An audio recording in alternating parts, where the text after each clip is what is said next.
Okay, sa part 2, dito sa continuation ng adjusting, accruals. Adjustments help the entity avoid the impractical preparation of hourly or daily journal entries just to accrue expenses. It updates accounting values by recognizing expired transaction that remained unrecorded. So, example nito, yung sa depreciation, imbis na everyday nagre-record ng depreciation, yung daily or hourly depreciation, allowed sa standard na kahit monthly depreciation lang siya or kahit annual depreciation lang yung gawin, pati sa mga supplies. Kasi matagal na proseso yung adjusting, lalo na kung marami tayong ina-accrue na expenses. Accrued expenses. Accrued expenses are expenses already incurred. Maliit pala masyado. Already incurred before payment is made as of cut-off dates such as salaries, interest, utilities. Kapag sinabing utilities, nandyan yung kuryente, tubig at saka sa telepono, komunikasyon. And also taxes. According to according to expense recognition principle, expenses must be recognized in the books of accounts at the time it is of its incurrence and not at the time of payment. So again, kapag siya ay na-incur, letter E and letter I. Kapag income ay kung kailan siya na-earned, I tsaka E. Regardless when paid. So, pro forma entry, ibig sabihin ng pro forma, yan na yung entry na pwede mong saaluhin na kasi yan na yung laging ginagamit to accrue expenses. Yan, kung nakapag accrued expense siya or expense payable.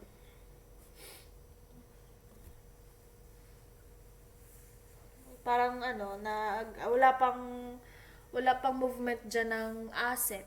Ano lang, expense account lang, tsaka liability. Illustration on December 30, 2018. So, assuming na December 31 to end of the year, the company hired, excuse me.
Ay, naano ko pala nakamute. Matagal nakamute. So, kala ko nababasa ko pa. Nasan ba yun? Dito siguro ako nag-off. So, nag-hire ng daily wage worker. So, pag sinabing daily wage worker, araw-araw yung pasweldo. So, kung magtrabaho yung staff mo ngayong araw, bago matapos yung work niya ngayong araw, papasweldohan mo siya. Or minsan tinatawag din na daily wage worker is yung ang rate niya is kung kailan siya pumasok, yun lang yung time na may sweldo siya. Kung today may sweldo siya, pumasok siya, bukas hindi, Tuesday, tapos Wednesday, Thursday, Friday, pumasok siya. So, 4 na araw lang siya pumasok. Times magkano ba ang daily rate niya. So, pwede rin gano'n na every week magbibigay ng bayan. So, daily wage worker for the maintenance of the office. MJ follows the calendar year as a counting period. The daily wage of the worker is 350 pesos or a weekly salary of 2,100 pesos for 6 days except Sunday. MJ salary scheme is weekly and pays every Saturday. So, ito yung second option na sinabi ko, yung pwedeng weekly siya bayaran. You assume that December 30 falls on Monday. This would imply that December 31, 2018 falls on Tuesday, which is at the end of the accounting period. So, ibig sabihin, 2 araw regardless kung holiday, kasi 'di ba holiday yung 30. Ang 31 special holiday ata. Pero since maintenance at daily wage worker, kung maliit yung business, hindi pa sila ganun ka applicable to implement double pay kapag holiday.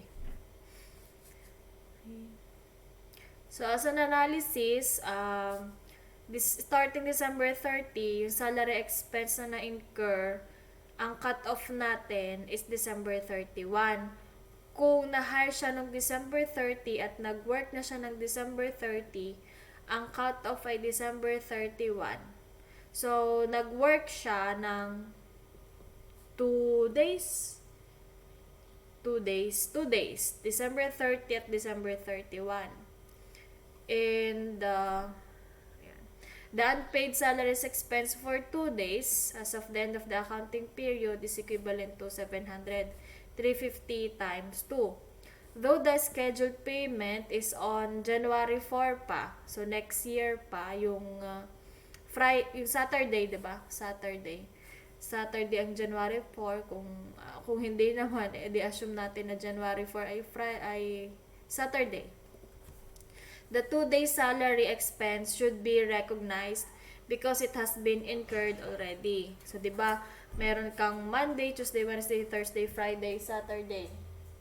So, with that, wait lang.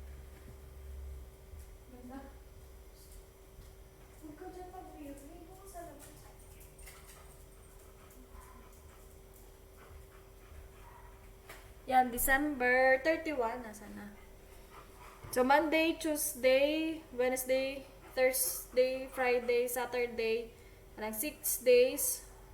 Yung Monday tsaka Tuesday ay pasweldo dapat nung 2018. Pero yung natitirang 4 na araw, pasweldo ng 2019. Ang nire-record natin ngayon is 2018. So, disregard natin yung from January 1 to January 4. So, yan yung record. Nag-render siya sa atin ng service, yung bagong hire. So, meron tayong babayaran sa kanya na 700. Na yung ni-render niya ay work niya. So, part siya ng pasweldo natin. Accrued income. Accrued income is income already earned but not yet collected or received. The business already done with the services but payment of revenue is recognized in future date. Similar to recognition principle of expenses, income must also be recognized in the period earned and not at the time of collection. Kabaliktaran ito ng deferred income. Deferred income, galing siya sa deferral, nauna ang pera kapag deferral. So, pag accrued, nauna muna ang pag-render natin ng service. Income is already earned, na-earn na natin. So, I, tapos E. Pro forma entry, since na-render na natin yung service, we can consider na meron na tayong kita. So, service revenue, meron na tayong matatanggap na pera, cash man yan or accounts receivable pa. Since hindi pa siguro nababayaran sa atin, pwede natin siyang i-record as accrued receivable, ay account receivable. Pwedeng account receivable yan, wala kang i-accrue na receivable eh. Ang ina-accrue mo kasi income, 'di ba? So ano to? Accounts receivable or accrued income. Parang ito ay tamo, salaries payable. Tapos accrued salary. This is accounts receivable. So remember that, accounts receivable.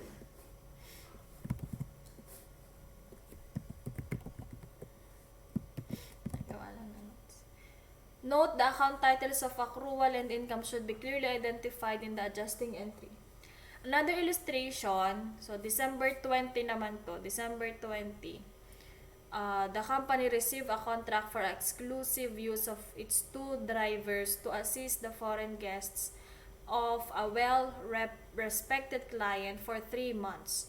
MJ will be paid 24,000 per month for the period of 3 months. So, paid 24,000 per month. The payment will be made every 20th of the month.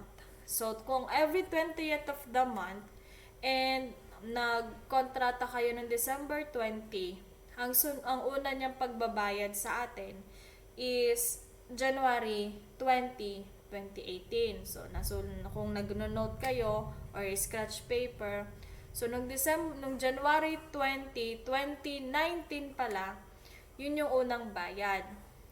From December 20 to December 31, 2018, nakapag-render na ng service yung exclusive use, pagpaparenta ng driver. Paano ba yun? Serbisyo ng driver, no? So, assist foreign guests. So, nakapag-render na ng service si MJ Rental Agency, Car Rental Agency. Kasama siguro ang driver. Yan. So, yung collection na 24,000, i-prorate natin for 10 days. 10 days ang nakalagay sa sample eh.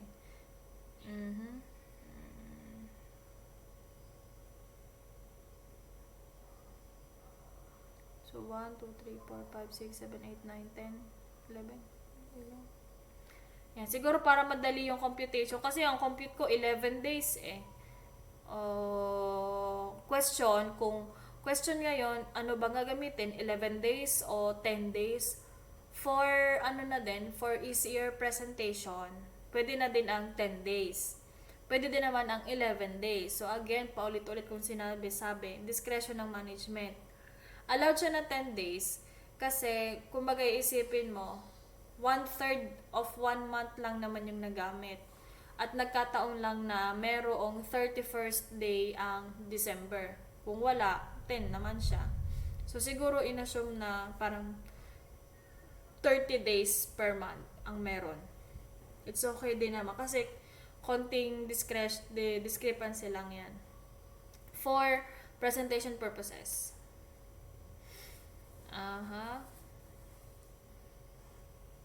Okay, so sa rental, meron kang 8,000. When you multiply 24,000 by 10 days, tapos divided by 30 days. So, inassume natin na 30 days yung 3-month period na to. Okay? Accrual of unaccountable accounts. So, dito yung unaccountable accounts, ibig sabihin, yung mga posibleng hindi na natin makolekta na mga utang sa atin. Businesses normally have credit policy in order to generate more revenue. Siyempre, kung ang mga client mo hindi makabayad ng cash, alokin mo sila na sige, bumili ka na kahit next month mo na bayaran. So, at least meron ka ng kinita at magkakaroon ka pa ng right to demand payment. Nagtaas pa yung iyong sales revenue. This policy allows customer to purchase goods or services on terms agreed upon. However, not all of the credit sales are 100% collectibles within the reasonable period. Experience dictates the credits are not totally collected due to the following reasons. Si debtor daw, yung may utang, loses his capacity to pay. Whether ang umutang sa'yo ay customer man o umutang lang sa'yo ng cash, yon, yung nalos yung capacity niya to pay. Wala na siya kakayanan magbayad. Second, customer is not willing to pay. Yung ayaw niya magbayad. Let's say, tinatanggi niya na may utang siya. No. Third, customer cannot be located anymore. Yung naglayas na siya or yung address na binigay niya, wala na siya doon. Iba na yung nirerentahan niya. Fourth, namatay si customer. So, in these cases, the revenue that has been recognized earlier was already lost because of non-payment. So, di ba, sabi ko kanina, sige, umutang ka na lang. Tapos, nirecord mo siya na income, hindi nagbabayad. So, parang, magkakaroon ka ng counter, hindi man sa counter ang counter entry, ng entry para bumaba yung sale. So, parang i-record mo siya na parang lost or expense. The service revenue should be adjusted by charging a small portion to doubtful accounts or uncollectible accounts. Mostly the amount charged against doubtful or uncollectible account is estimated based on the professional judgment of the management and business experience. Pag sinabing management and business experience, ano ba yung mga nangyari na dati na meron bang dati na mga hindi nagbabayad? Kapag wala, edi hindi ka magre-record muna kung doon ka magbe-base. Pero kung merong merong history yung business nyo na may mga hindi nagbabayad, alamin mo kung sino yung mga hindi nagbabayad. So, sa mga accounts nila, pwede ka maggawa ng mga allowances for doubtful accounts or sa totality ng sales yung allowance for doubtful accounts. Ang proforma entry dyan, so ang proforma entry, tatandaan nyo, hindi kayo magbabawas ng account receivable. No, magbibigay lang kayo ng allowance ng portion ng account receivable na hindi na makukuha, na posibleng hindi na natin masisingil. Allowance lang. Wala tayong ibabawas na accounts receivable. Tandaan nyo yan. Tapos, ang kaakibat niyan ay doubtful account or uncollectible account expense. Hindi nakalagay yung expense.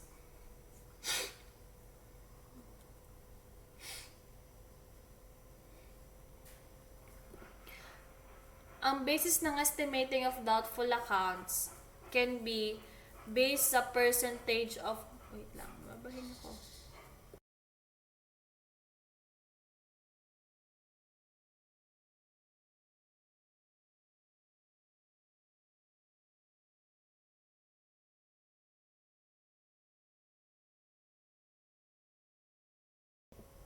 Okay? Ang basis of computation, pwede lang, tatlo lang yung pwede. Una, percent of credit sale. So, percent ng mga sale mo na utang, hindi pa nababayaran. Number 2, percent of receivable balance. Ang receivable balance na sinasabi dyan, yung generally yung ending balance. Oops. Yan.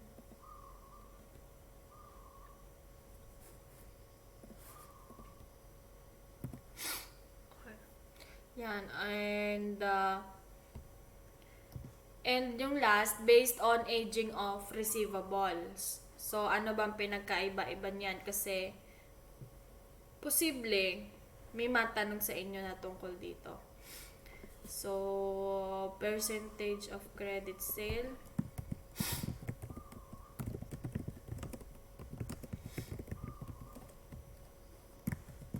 ba yung isang formula? Percentage of accounts receivable. Mas natututo ako kapag may nakita akong images.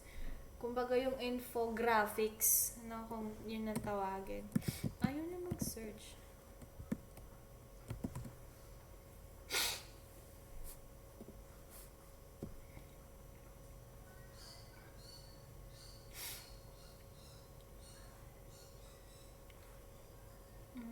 Wala pala ditong differences.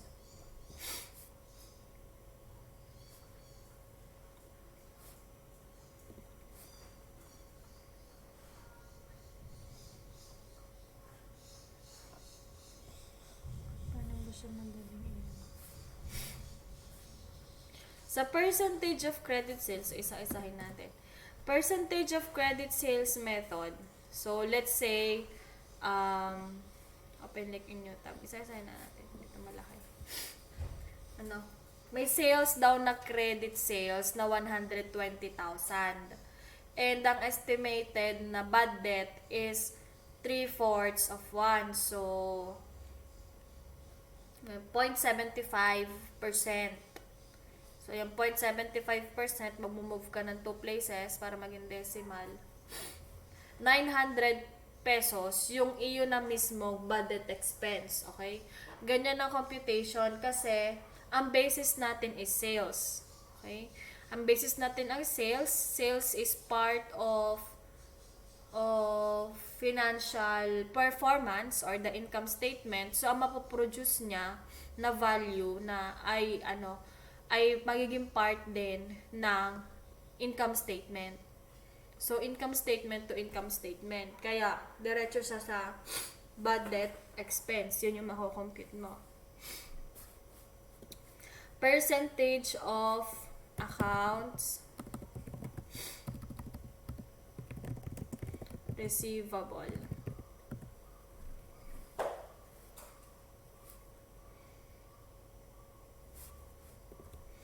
Allowance for bad debts.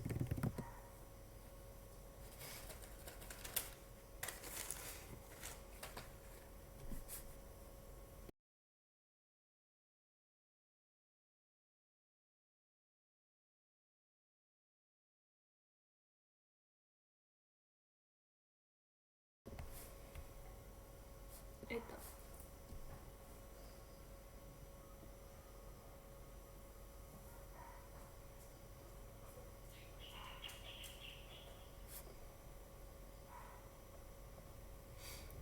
Diyan, kapag binigay na percentage, so yung AR ending,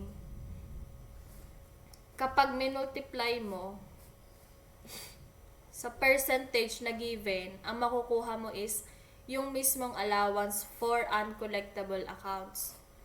Anong sample? Ito kasi, naisama na lang din siya dito sa adjusting kasi siya yung base, yung tatlo yan yung basic computation. Pero thoroughly magdi-discuss yan sa second year. Second sem. So, for the meantime, di ba, dito, ang minultiply is sales times percentage equals bad debt expense.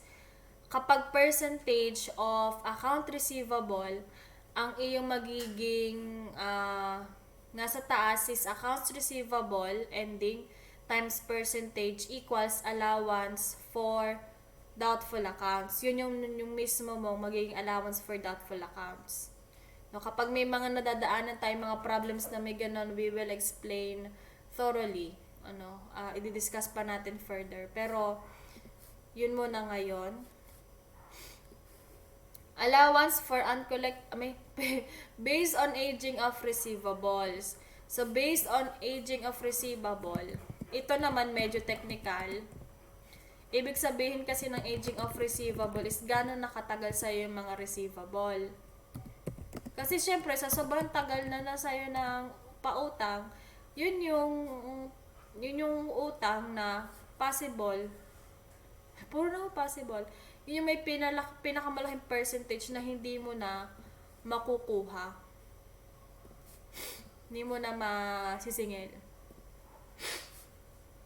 So dito, ang ages nila, ang kanilang edad, yung over 60 days, 2,000.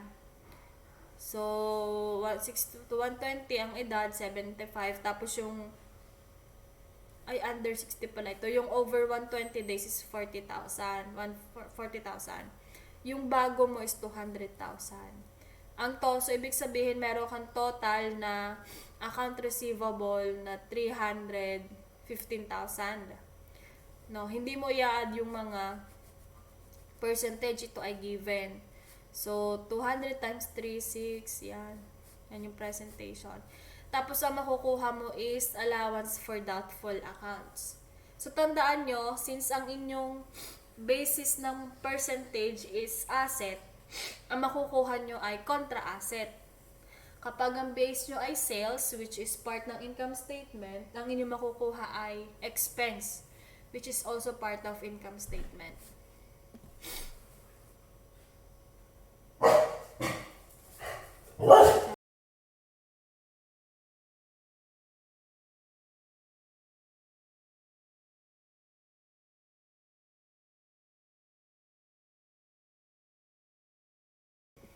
Here, example, so the agency now provided the following ledger as of December 31, 2018. Merong credit sale na 3.5. Merong AR ending na 2.1. Meron kang allowance for doubtful accounts per ledger na 50,000. So, possible na itong 50,000 is nung isang taon pa siya or last month or nag-record ka lang within the year. The business estimated that uncollectible accounts at the end of the current year is 5% of the service income. So again, since ang iyong base ay service income or sale, yung 5% mo, pag minultiply mo siya sa service income, ang makukuha mo yung mismong expense. So yan, uncollectible account expense or bad debt expense. And then you make your journal entry. Your adjusting entry pala.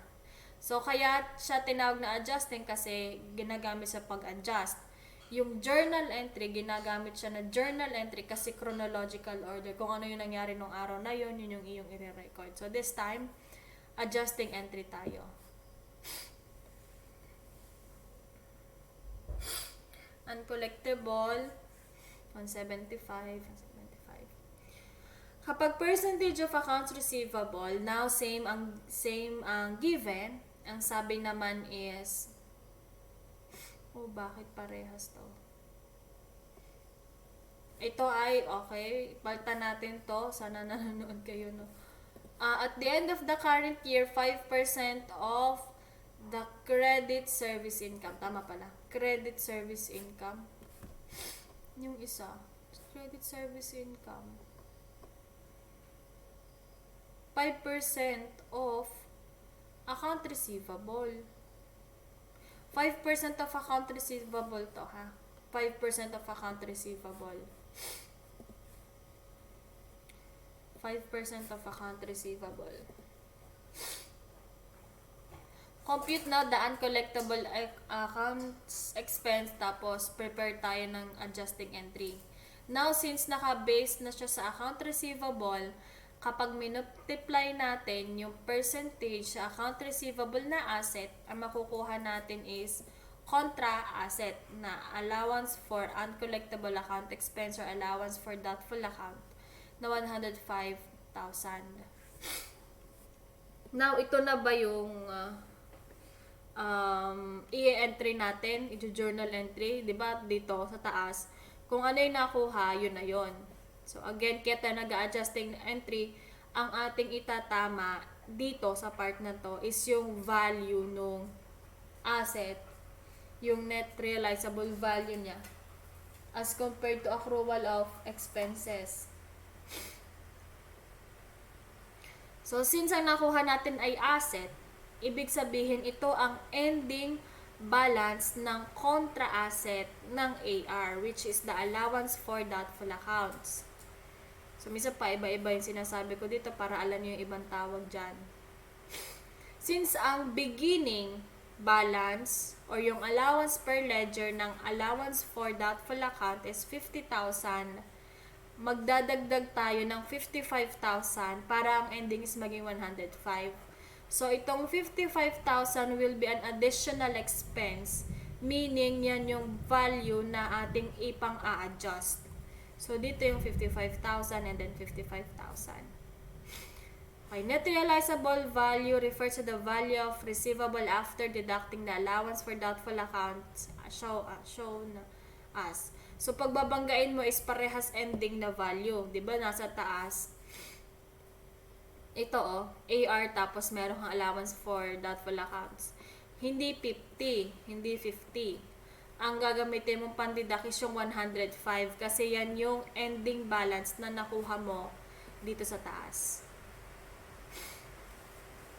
The most common method to compute the allowance for collectible account are percent of credit sales or percent of receivables. Aging receivables will be discussed in higher years. Ang aging of receivables kasi yung pinakita ko kanina, medyo technical. Procedural din. Okay. Number 6, posting of adjusting entries to the ledger and to the worksheet. To communicate to interested parties accounting of information for decision making. So, yung adjusting entries, since entries din siya na affected yung mga accounts, ipapasok din siya sa mga T accounts or sa mga ledger natin.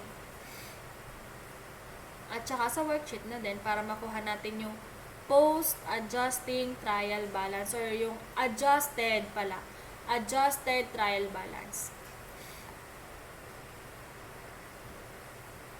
Financial statements are final product of the accounting process. It usually follows after worksheet process is complete. It is the very purpose of accounting system. The complete FSR, Statement of Comprehensive Income or the Financial Performance or the Income Statement. Number 2 is the Financial Position or the Balance Sheet. Next is the changes in equity or changes in capital or changes in retained earnings. Number 4 is statement of cash flows. Pwedeng direct or indirect method. The preparation of the financial statements, the ultimate guide is the worksheet. All the accounting information from the worksheet are merely transferred to the to the statement of comprehensive income and then to the statement of financial position. The first 3 financial reports will be discussed in this module.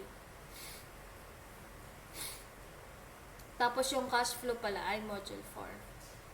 The same worksheet for the agency will be used. So, kung yan yung movement, tapos meron tayong mga adjustments na ginawa kanina, diba? Excuse me. Makikita nyo na yung income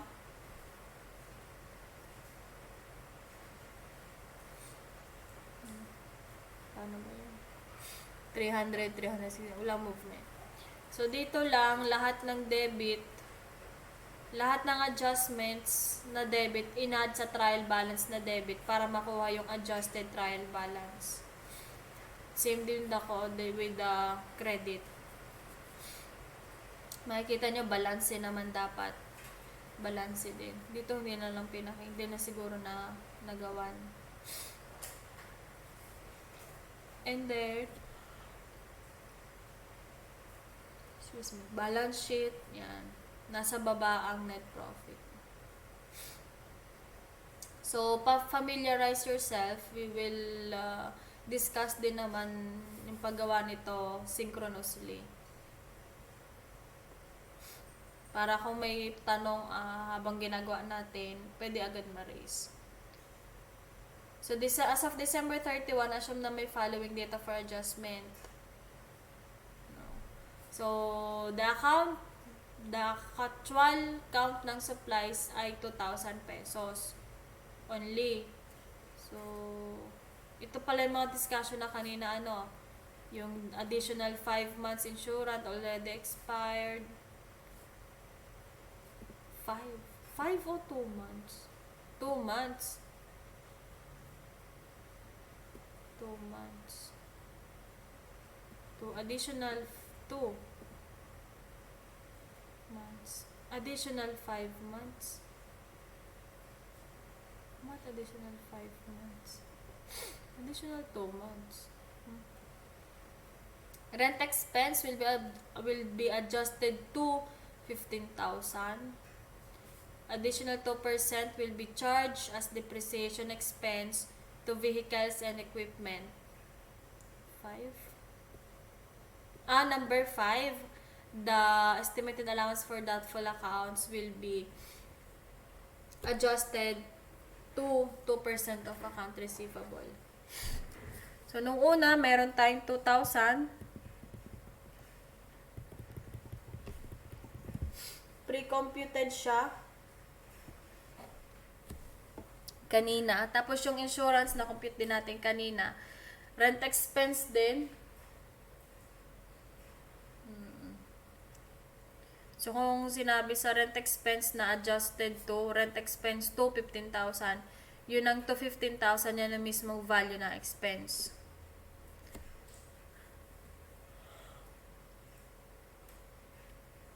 Tapos, binigay naman sa problem na, yun nga, depreciation, yan. So, familiarize yourself with the entries involved. Again, wala kayong, kapag depreciation tsaka allowance for doubtful accounts, wala kayong binabawasan na asset. Ang itinataas nyo yung contra asset. After posting and adjusting entries to the worksheet, the next step is preparation of the financial statement. Yan, preparation of financial statement na.